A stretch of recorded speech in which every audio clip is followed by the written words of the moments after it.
ભણી લેજો કે હા બધું ભણી લેજો તો એક પ્રશ્ન પૂછો કુશલ બાપુજી કે ભૂખના બાપનું નામ ભૂખના બાપના બાપનું નામ બાપનું નામ બોલો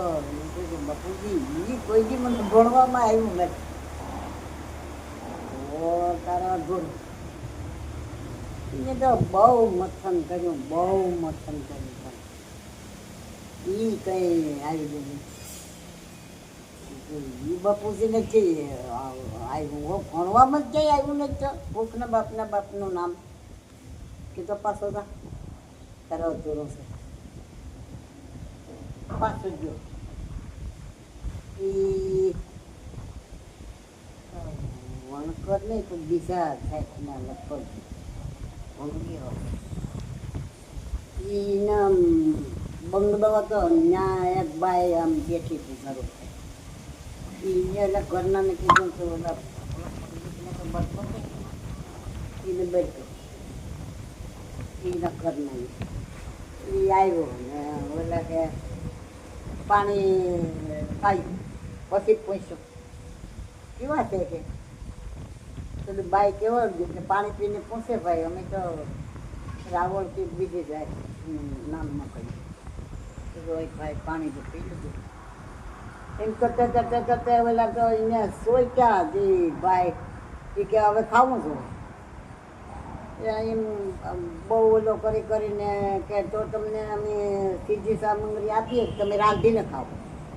રાંધવા બેઠો તો બાઈ કે અમારે ઘેર પંડિત આવ્યા અમે રાંધીને ખવડાવીએ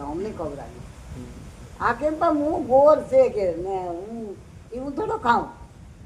કરે ગોર બાપા મારી આશા પૂરી કરો ને હું ના મરાય છે પેલા કે તમને 100 આપીએ ને પછી કે 200 આપીએ ને પછી કે 300 ને પછી 500 આવ્યા આ લોરો સાહેબ એ કે હવે ભૂખના બાપને તો ગોતવો જ હોય પૈસા બી નતો ઘડીએ આમ હું ના કાંઈ આવી છેલ્લે વળી બાઈ કે તો અમે રાંધીને ખવડાવીએ રાંધ્યું તો કોળીઓ ફરવાડી ગયો તો બરોબર બાપા અમે કોળીઓ તો મારા બધા પેલો થઈ 500 હોના મરા લાઈ છે પણ ખાઈ લીધું કે ભાઈ મારા બેટે મને મોકલો આ હાથે પછી એને કીધું એ કે મારા બાપ કહી ગયું કે ભૂખના બાપને કોણ બોલી કરું કે બેટી કે ભૂખના બાપનો બાપ લોભ યા અટાણેજી કરે અટાણેજી કર્યું ભૂખના બાપનો બાપ લોટ ને ઓલી બાઈને કોળીઓ ભરાવી ને એક બોહટ મારી પછી કે તમે મને માર્યો કે તમે કેમ લઈ ગયા ભૂખના બાપના બાપ હું ગોતવાની એ કે જા લોભ ભૂખના બાપનો બાપ પછી અહીંયાથી બાઈકો ત્યાં એના બાપને કીધું કે ભૂખના કે આવ્યો ભાઈ વિચાર્યો કેવું કે હા તો કોણ કે લોભ હવે તો પાક આ હું કહી